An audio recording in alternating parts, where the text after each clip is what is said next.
माधव, जरा जल्दी से 1 किलो शक्कर तो तौल देना भाई। यह लीजिए, आपकी शक्कर पूरे 1 किलो है और कुछ चाहिए तो बता दीजिएगा। अरे माधव भाई, बात यह है कि अभी जेब खाली है और घर पर चाय छड़ी हुई है। चीनी एन वक्त पर खत्म हो गई, इसलिए दौड़ा चला आया। पैसे कल पक्का दे दूंगा, आखिर इसी गांव के तो हैं, कहीं भागे थोड़े ही जा रहे हैं।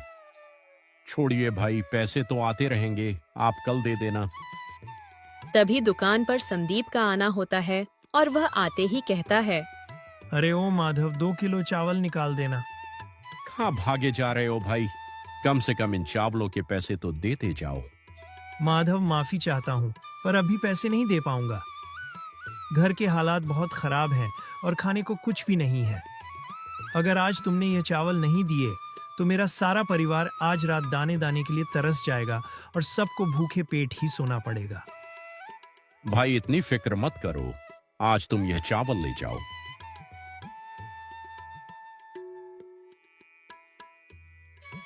अगले दिन संदीप फिर दुकान पर आया और उधारी पर सामान ले गया। अब तो यह उसका रोज का काम हो गया था और वह लगातार उधार मांगने लगा। अरे माधव भाई, तुम सबको इतना उधार क्यों बांटते हो? क्या तुम्हें घाटा नहीं होता? और नया माल खरीदने के लिए तुम्हारे पास पैसे कहां से आते हैं? भगवान की कृपा से दुकान में कोई कमी नहीं है, इसलिए मैं जरूरतमंदों को उधार देने से पीछे नहीं हटता। यह सब गांव के ही तो लोग हैं, देर सवेर पैसे दे ही देंगे।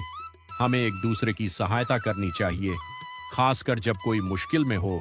जैसे संदीप को ही ले लो, वह बहुत मजबूर था। अगर मैं उसे खाली हाथ लौटा देता तो उसके पूरे परिवार को आज बिना खाए ही रात काटनी पड़ती। माधव, तुम वाकई बहुत सीधे हो। तुम्हें शायद अंदाजा नहीं है कि संदीप के पास पैसे होते हैं, पर वह जानबूझकर तुम्हें फूटी कौड़ी नहीं देता। वो बस तुम्हारी इस शराफत का फायदा उठा रहा है। क्या बात कर रहे हो? क्या संदीप वाकई में ऐसा कर सकता है? मुझे तो लगा था कि वह सच में बहुत मजबूर है। राघव, मेरी बात पर गौर करो माधव। संदीप के पास पैसों की कोई कमी नहीं है। उसने कल ही नया फ्रिज लिया और आने वाली शादी के लिए नए कपड़े भी तैयार करवा लिए हैं। जिसे तुम मजबूर समझ रहे हो, वह असल में तुम्हें धोखा दे रहा है। वह बड़ी होशियारी से बहाने बनाकर तुम्हारी दुकान से मुफ्त का राशन ले जा रहा है और तुम मासूम बन रहा। तो संदीप मुझे ही बेवकूफ समझ रहा है। कल जैसे ही वह सामान लेने आएगा, मैं उसकी सारी असलियत उसके सामने रख दूंगा। फिर वही बात, तुम आज भी बिना पैसे चुकाए दुकान से सामान लेकर आ गए। क्या तुम हमेशा माधव की शराफत का ही फायदा उठाते रहोगे? अरे हाँ, वह माधव तो बिल्कुल भोला है, जो मेरी हर मनगढ़ंत कहानी में फंस जाता है। मैं बस थोड़ा सा रोने का नाटक करता हूँ और वह पिघलकर मुझे मुफ्त में राशन थमा देता है।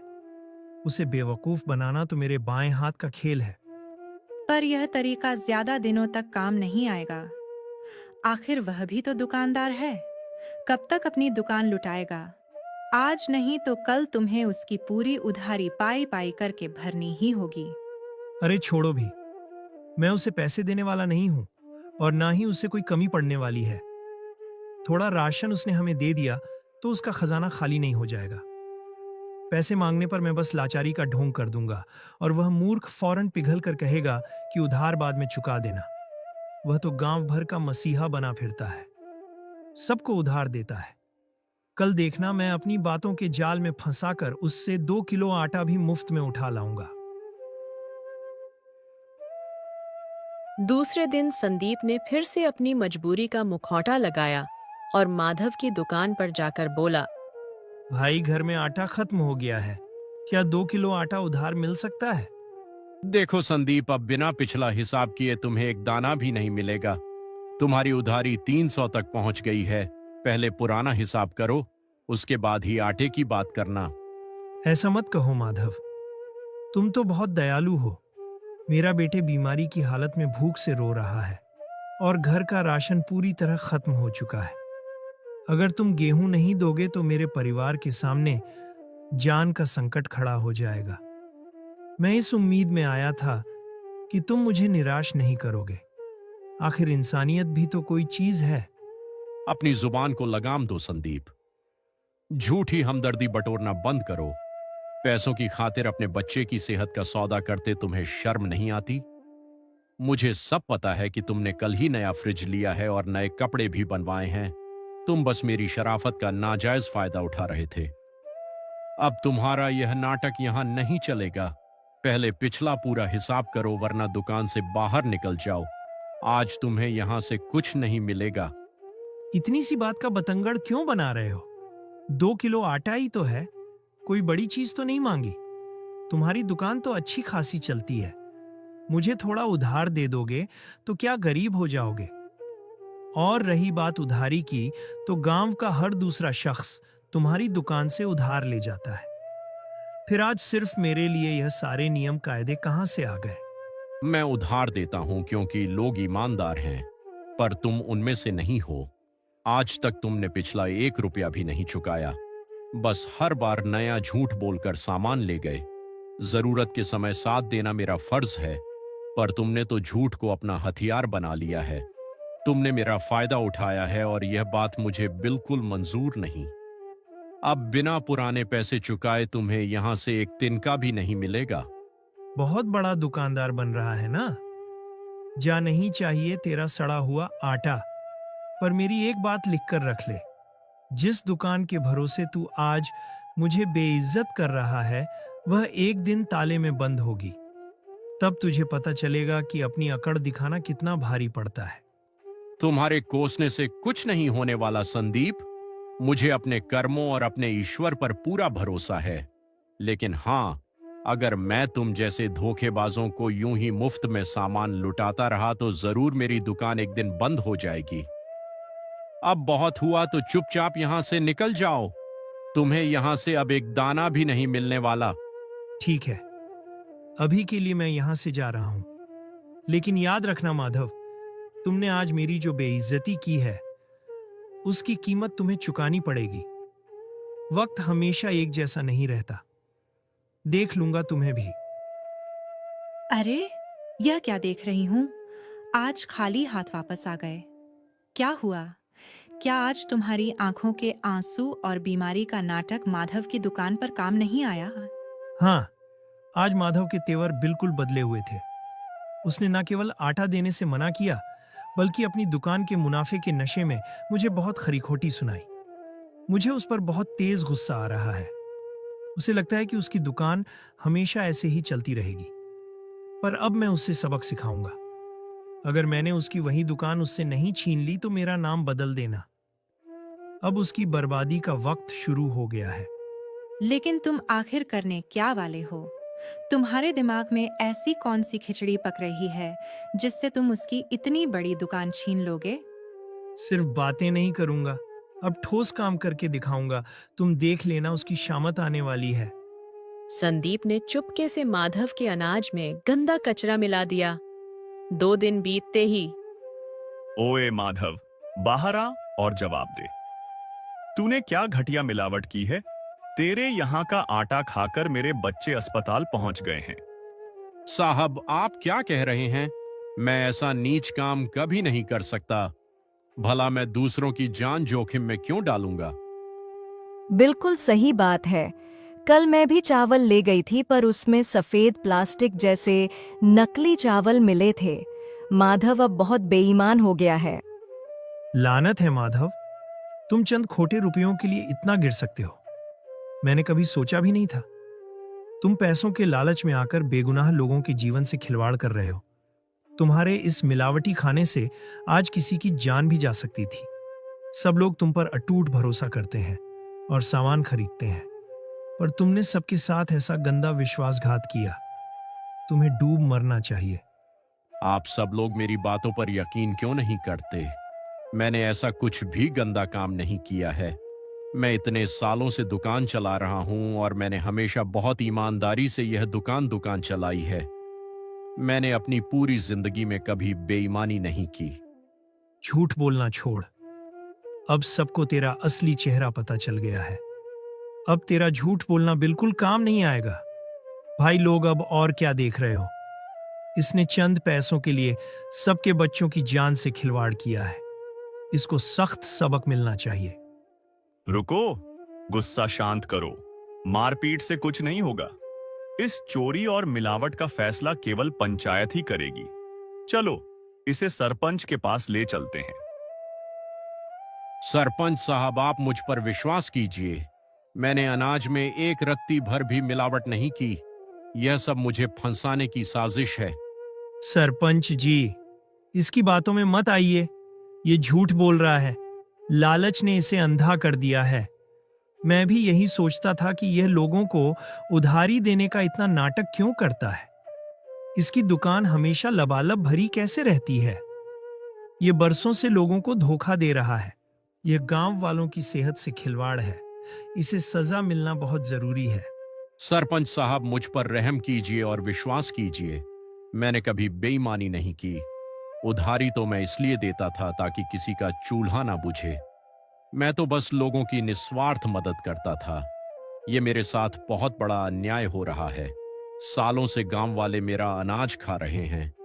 कभी कोई शिकायत नहीं आई। मेरा सामान हमेशा शुद्ध और उत्तम होता है। फिर आज ही यह हंगामा क्यों? सरपंच जी, मैंने किसी की जान के साथ कोई खिलवाड़ नहीं किया है। झूठ की भी हद होती है। सरपंच साहब, मैंने अपनी आंखों से इसे गंदगी मिलाते देखा है। मैं इसका जिंदा गवाह हूं। ये धंधा इसका काफी दिनों से चल रहा है। पहले कम मिलावट थी तो सब हजम कर जाते थे, पर अब इसका लालच इतना बढ़ गया कि इसने मिलावट की मात्रा बढ़ा दी। इसी वजह से बेचारे लोग बीमार पड़ रहे हैं। इसकी बातों में मत आइए। संदीप, मैंने तुम्हें उधारी देने से मना किया। क्या इसीलिए तुम इतना बड़ा झूठ बोल रहे हो? कहीं यह सब साजिश तूने तो नहीं रची? मुझे फंसाने के लिए तुम इतने नीच बन जाओगे? मैंने सोचा नहीं था। वाह रे माधव, खुद चोरी और ऊपर से सीना चोरी। सरपंच जी, मिलावट इसकी दुकान में मिली और अब यह मुझ पर आरोप लगा रहा है। इसकी एक भी बात सच नहीं है। यह अपनी खाल बचाने के लिए झूठ का सहारा ले रहा है। हाँ, संदीप सही बोल रहे हैं। इस मिलावटखोर ने हमारे बच्चों की जान जोखिम में डाली है। इसे यहां रहने का कोई अधिकार नहीं। अभी के अभी इसे धक्के मारकर गांव से बाहर निकालो। चलो सब लोग इसकी दुकान पर ताला लगाओ। माधव, तुमने सबको अंधेरे में रखा। हम तुम्हें शरीफ समझते थे, पर तुम तो जहरीले नाग निकले। तुमने चंद रुपयों के लिए गांव का भरोसा तोड़ा और बेईमानी की। आज लोगों की सांसें अटकी हैं और इसके जिम्मेदार सिर्फ तुम हो। तुम्हें इस पाप की भयानक सजा मिलेगी।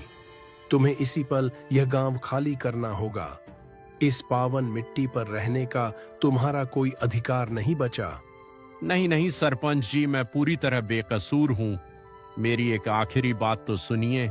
ऐसा अनर्थ मत कीजिए। मैं गांव छोड़कर अकेला कहां जाऊंगा? वह दुकान ही तो मेरी रोजी रोटी और कमाई का एकमात्र जरिया है। मैं बाहर क्या काम करूंगा? कहां रहूंगा? लालच के वक्त तुम्हें अपनी मर्यादा याद रखनी थी। बेईमानी करने से पहले अपना भविष्य सोचना था।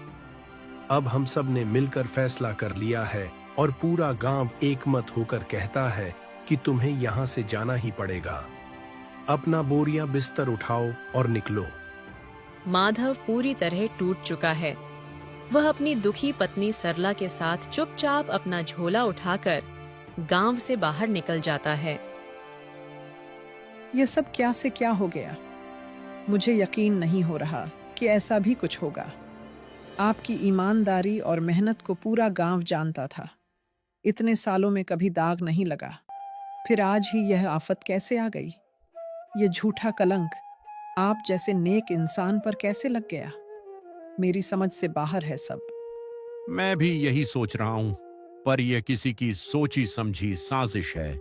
मेरा शक तो सीधा संदीप पर ही जाता है। उस दिन जब मैंने उसे मुफ्त अनाज देने से इनकार किया, तभी से वह नफरत पा लेता। पक्का उसने ही यह सब षड्यंत्र रचा है ताकि मैं बर्बाद हो जाऊं।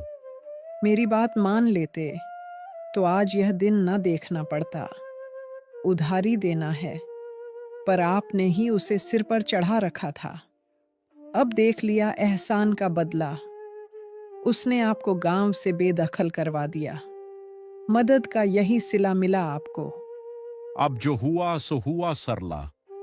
हमें जल्द ही अपने रहने का पक्का इंतजाम करना होगा। पुरानी बातों को याद करने से अब कुछ नहीं बदलने वाला है। हमें अब नया ठिकाना ढूंढना ही पड़ेगा। सरला और माधव दूसरे अनजान गांव में जाकर रहने लगते हैं।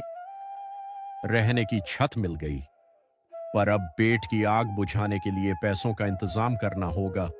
हमें जल्द ही नया काम खोजना पड़ेगा। मैं हार नहीं मानूंगा और काम ढूंढ कर ही रहूंगा।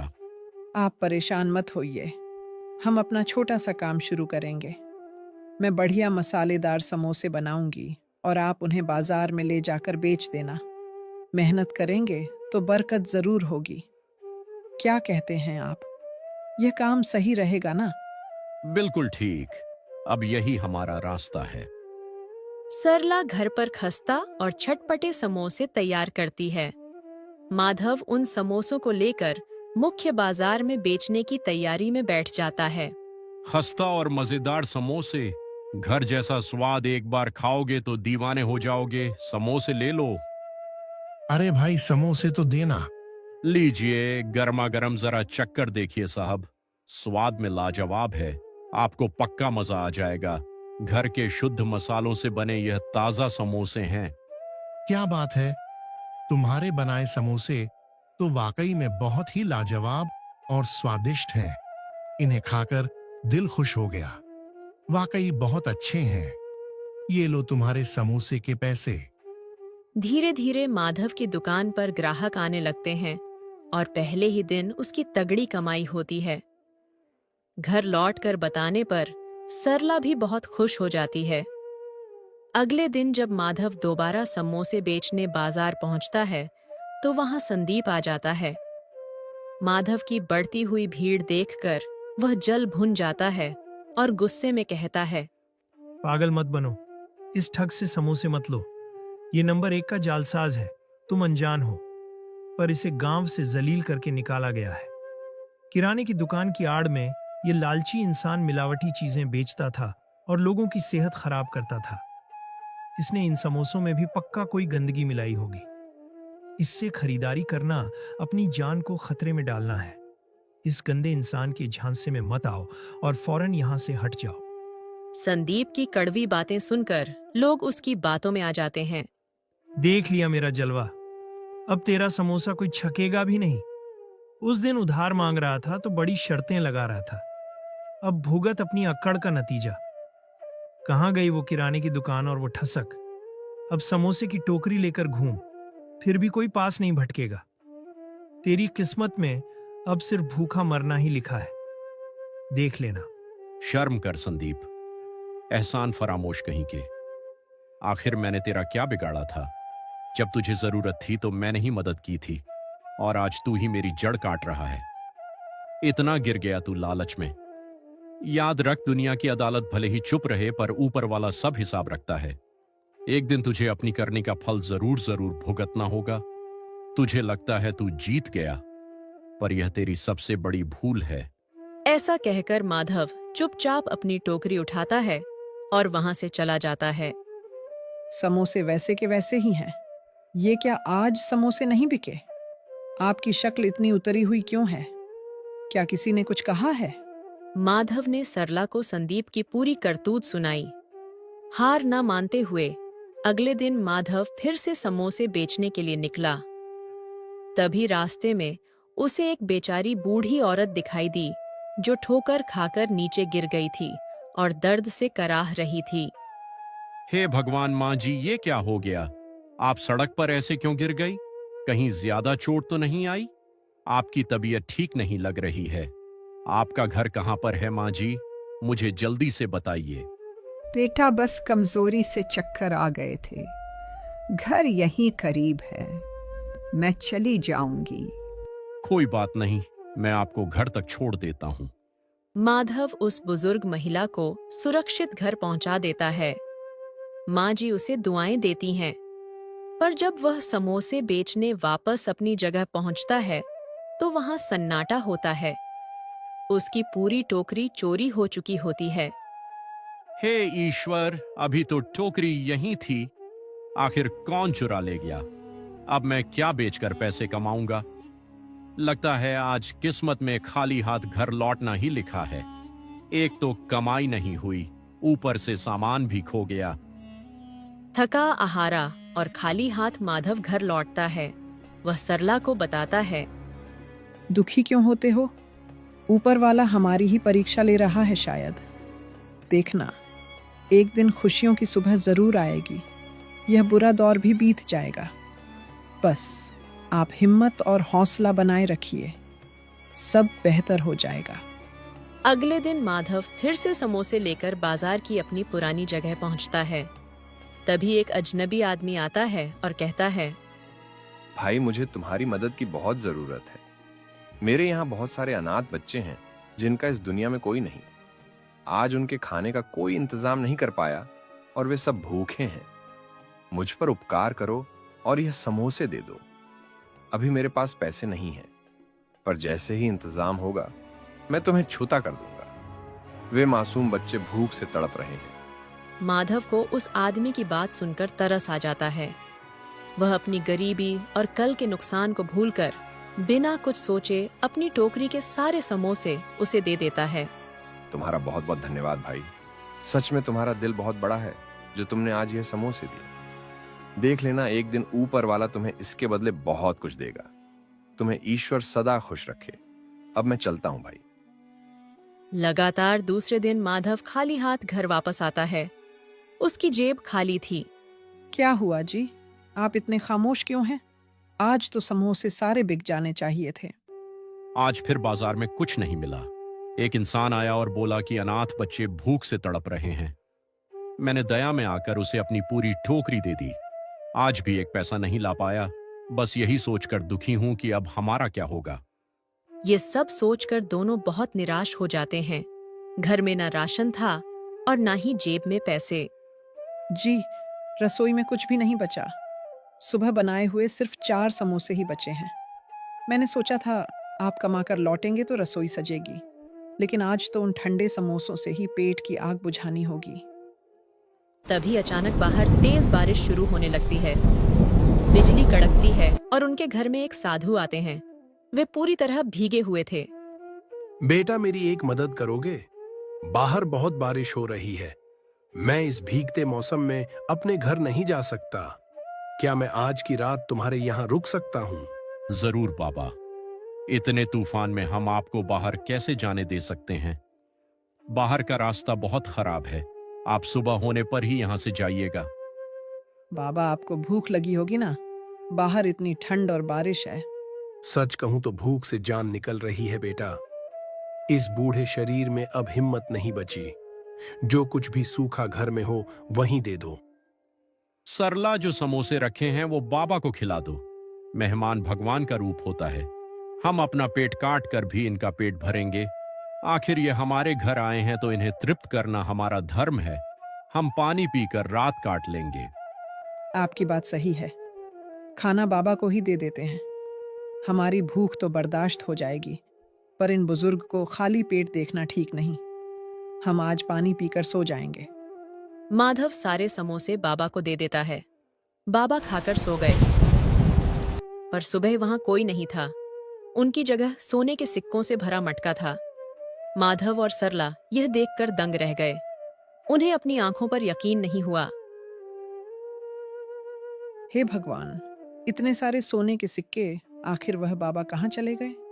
बाबा को ढूंढते ढूंढते दोनों गांव के बाहर तक गए, पर वहां सन्नाटा था और बाबा कहीं नहीं थे। आखिर वे घर वापस आ गए। उस मटके को देखकर उन्हें अब भी सब चमत्कार लग रहा था। देखो सरला, ईश्वर खुद चलकर हमारे दरवाजे आए थे। हम उन्हें पहचान नहीं पाए, पर उन्होंने हमारी नीयत देख ली। यह सोने के सिक्के उन्हीं का आशीर्वाद है। अब हम कभी भूखे नहीं सोएंगे। भगवान ने हमारी सुन ली। बिल्कुल सही कहा आपने। मुझे यकीन था कि ईश्वर हमारी परीक्षा ले रहे हैं। आपने कभी किसी का बुरा नहीं चाहा और हमेशा नेकी के रास्ते पर चले। आपकी इसी अच्छाई का फल आज भगवान ने हमें दिया है। उन्होंने हमारी सुन ली और एक पल में हमारी सारी परेशानियां खत्म कर दी। हे ऊपर वाले, आपका बहुत बहुत धन्यवाद। आपको मेरा कोटि कोटि प्रणाम। आपने हम जैसे गरीबों की विनती सुन ली और हमारा जीवन खुशियों से भर दिया। आपकी लीला सच में बहुत अपरंपार है प्रभु।